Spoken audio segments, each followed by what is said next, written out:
Ladies and gentlemen, boys and girls, welcome to NerdPod Generations, episode 173. As always, I'm one of your illustrious hosts, Steve Taylor, along with the always lovely Al Judson. Hello, sir. Hello, friends and enemies. What's going on, dude? I am just glad that the only thing that I have to do for a very special thing is to be like, we won.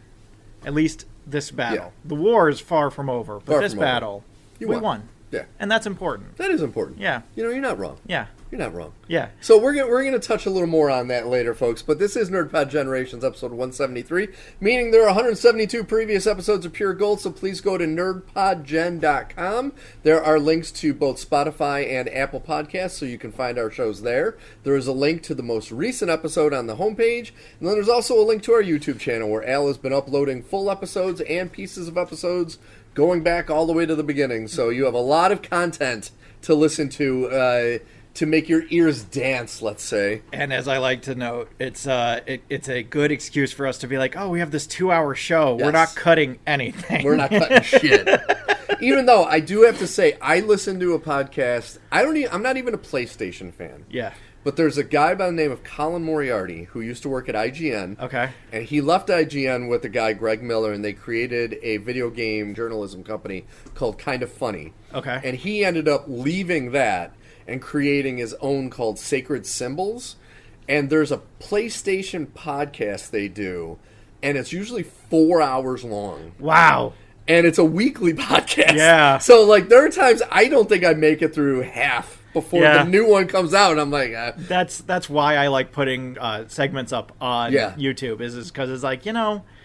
I love that we have some of these silly conversations, but I can also see how someone would be like, so when are you going to talk about Thunderbolts? Because that's literally the only reason I'm here. I don't fucking care. I agree.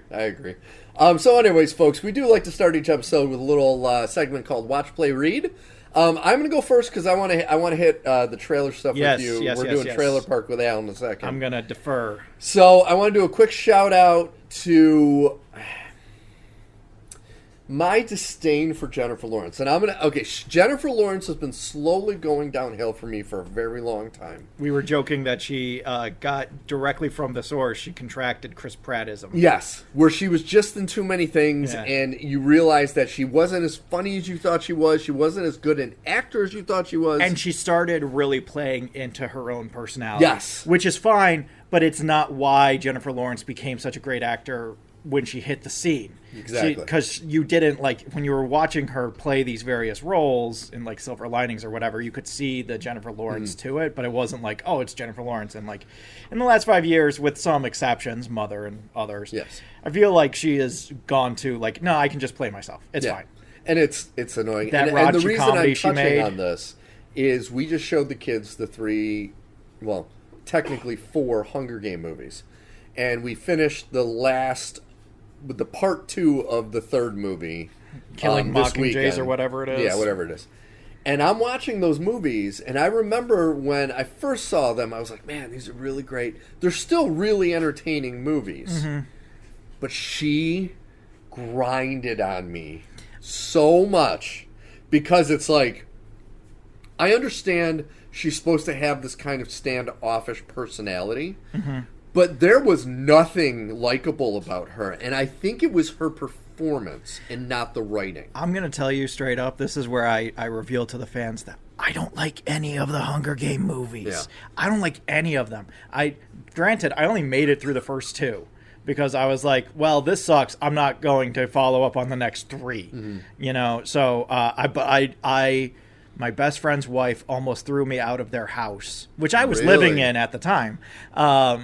Because I just would not shut up about how much I was not enjoying the second one. Yeah. Where they bring back every winner from whatever, and you have like some old people, and for some reason, Jeffrey Wright is there. Yeah. Like, okay. Now, the big thing is he plays a bigger role in the 3rd one. Yeah. And the 3rd one has Mahershala Ali in it, which I forgot he was in it.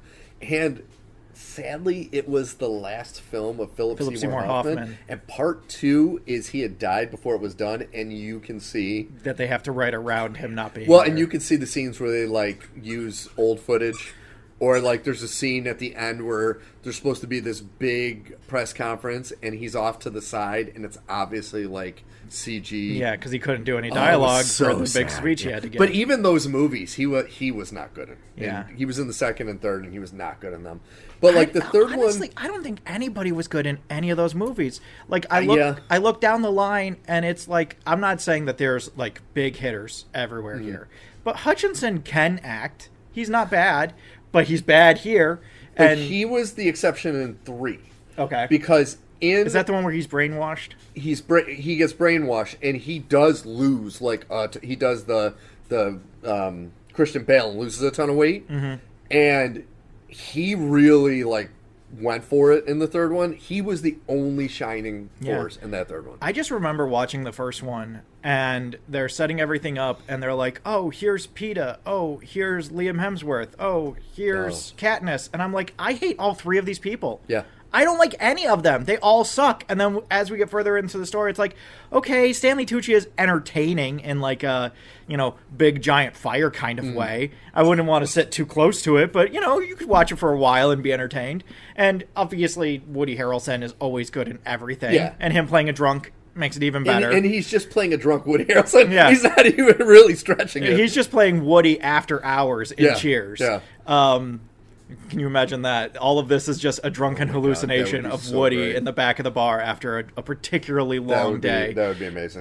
But I just remember watching and just being like, this was during a period where I really liked Liz Banks. I don't like Liz Banks in this movie. I don't like anybody in this movie. But the funny part is with the Liz Banks in this movie is my son had only seen her in this movie. So then when we watch Power Rangers, Rita Repulsa, he's like, "That's not the same person." I'm like, no, that's the same person. That's Effie What's Her Nuts. Yeah. And he's like, "Holy cow!" I'm like, yeah, she's got range because. She plays an awesome Rita Repulsa. I really like Liz Banks for the most part. I think she has also kind of gotten into that realm of like, okay, all right. She's gotten that ego a little bit. There was something about Cocaine Bear and the way that she was promoting Cocaine Bear, which she directed, and granted, you want to talk big about your own projects, but there was something about the way that she was promoting it where she was talking about it like it wasn't Cocaine Bear. And I'm like, but that this is Cocaine Bear, right? Yeah. And so let's. I'm not saying you can't be proud of your work, but let's put all things in perspective. How about that? I'll still always love her for Wet Hot American Summer. That's still one of my favorite little go-to. That's another one of those movies where it's just like you look at that cast now and you're like, God damn. I know. God damn. Even the extras were ridiculous. Were names. Yeah. And Bradley Cooper having sex with another man in a. Mm-hmm.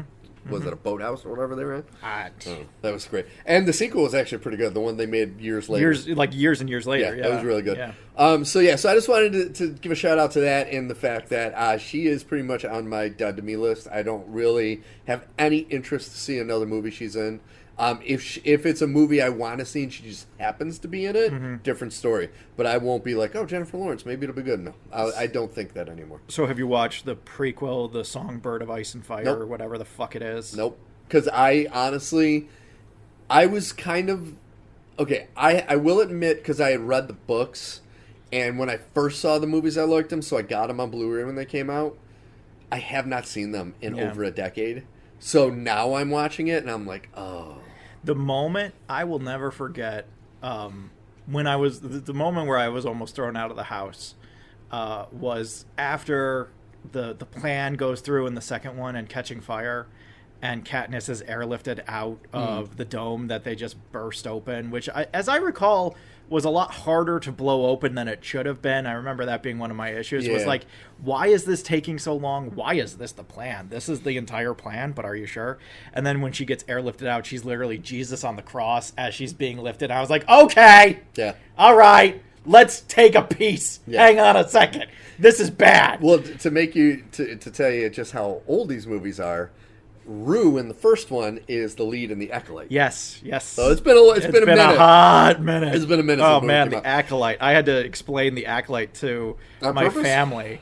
Yeah, because I got in there was a conversation over the nature of Star Wars and what it should or shouldn't be moving forward, and there was just a lot of conversation over the sanctity of the Jedi. And I was like, I'm not saying the Jedi. The issue was my sister was basically saying like, the Jedi are held on too high a pedestal, and both between the way that they treat each other and the way that they treat others, they're authoritarian. I'm like, that's crazy. that's an absolutely bonkers thing to say. I don't think the Jedi are all good, and I think portraying the Jedi as a flawed group is fine, but I think that they're to run directly towards their Nazis. Let's put a pause on that. Oh, but they steal people's children.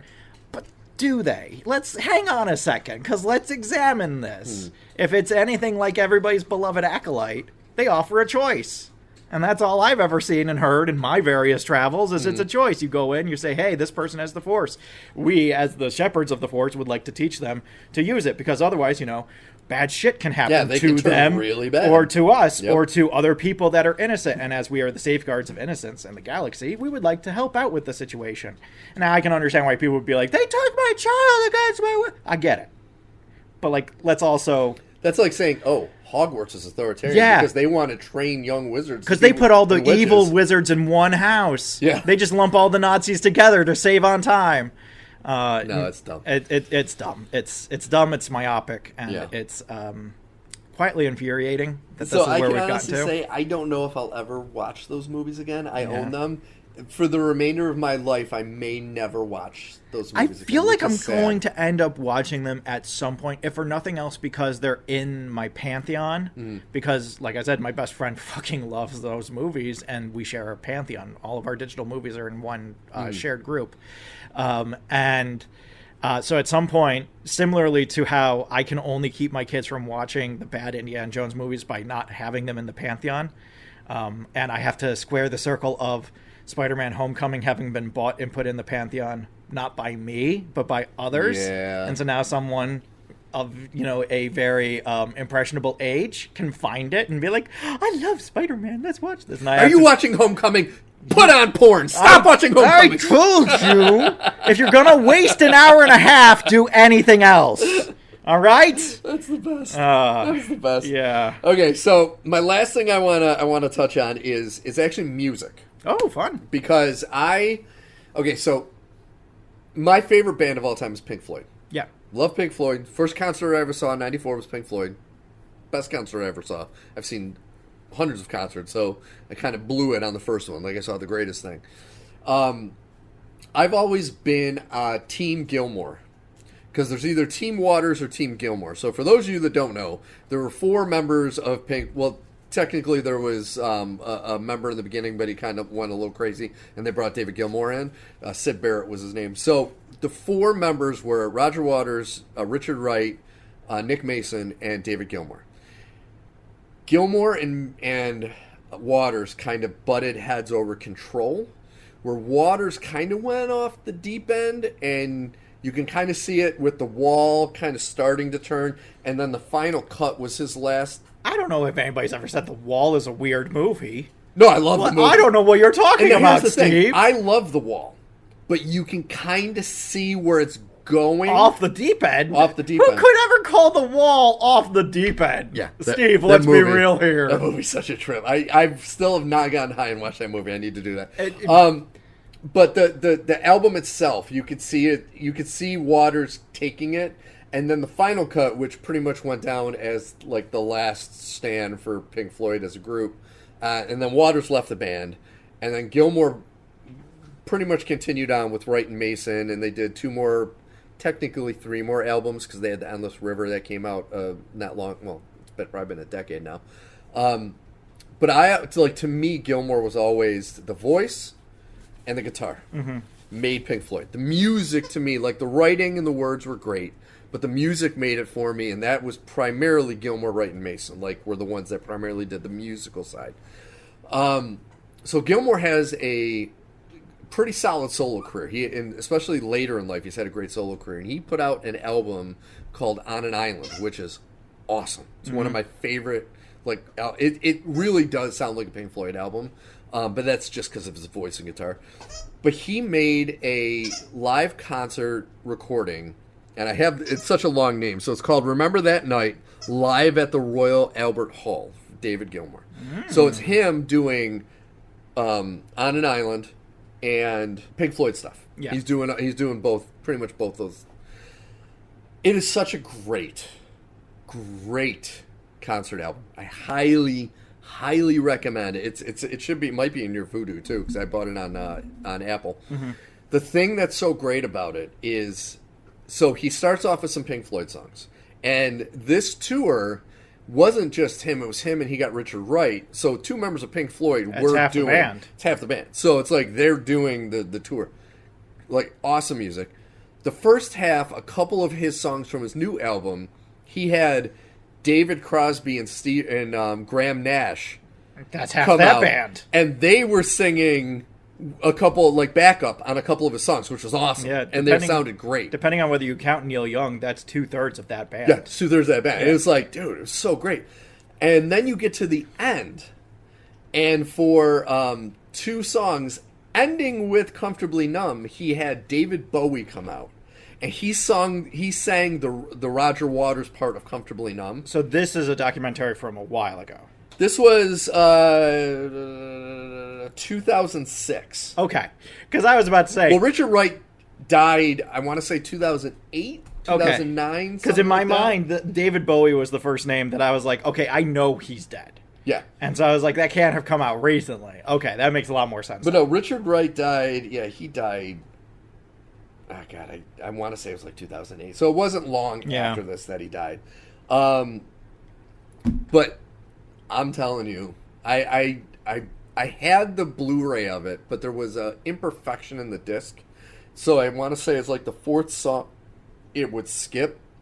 Okay. And it would, like, freeze. And I would have to skip ahead a couple songs for it to get going again. So that's why I got it digitally. So I still have the Blu-ray, but I have it digitally now, and I'll have it on with my phone upside down at work with an earbud in while I'm doing my work. Man, Comfortably Numb is one of my favorite songs of all time, and it is, I think, a perfect song. And hearing David Bowie singing that, oh man, it just goes to a different level, and it's so fucking good. And I highly recommend, if anyone loves music and they like Pink Floyd, you got to watch this thing. And I think it was pretty cheap too. I think it was only like $10 on Apple TV or Apple Store or whatever. Yeah. Nice. It's so good. Yeah. So good. So I highly recommend. Excellent.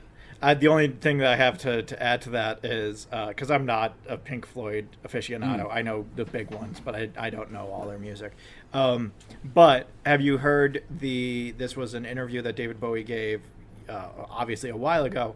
Have you heard David Bowie's take on where parasocialism is going to go in the era of the internet? Yeah. So this was before the internet really kicked off, and basically David Bowie is talking about how you're going to get to this point where artists and their fans can so directly interact that it's going to cause either friction or kind of this melding, blending point of like, where does the art end and the audience begins and all this other stuff. And, funny story about that. He wasn't far off in terms of how art is handled now and how music is handled and seen on the internet. And well, where it comes from. One of my favorite YouTube channels my son and I used to love to watch was The Outdoor Boys. Mm-hmm. And I think I've talked about it on the show before, but it's this guy who used to be a lawyer, lives in Alaska, and him and his family are Mormons, but he is like the ultimate outdoorsman, and he would just do the survival camping, and it's really entertaining and very family friendly. So like my son and I loved him. He had to stop his channel, which blew up. He had like 15 million subscribers because people were taking his content, uploading it as clips on their channel, and then people kept bothering him and his family to the point where he's like, I need my family to be safe. So I live in Alaska. Like, he was making millions a year on this channel, and he had to stop. Yeah.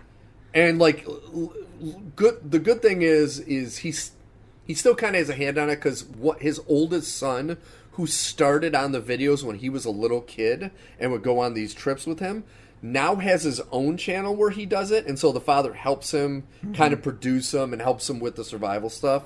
So they kind of still have a footprint in it. Yeah. But man, you're not wrong. Yeah. I mean, I saw that firsthand recently with that. Yeah, look it up. I can't remember who does the interview. I think it may be a BBC interview or something, Sky Network, something like that. But it's just David Bowie talking about how the way that art was made in the 80s and 90s is going to be fully forgotten in the new age of technology. And he gave this interview in like 2009 or something. And so, and it's extremely prescient with things like Taylor Swift and all these other things that have grown into the minutia of pop culture.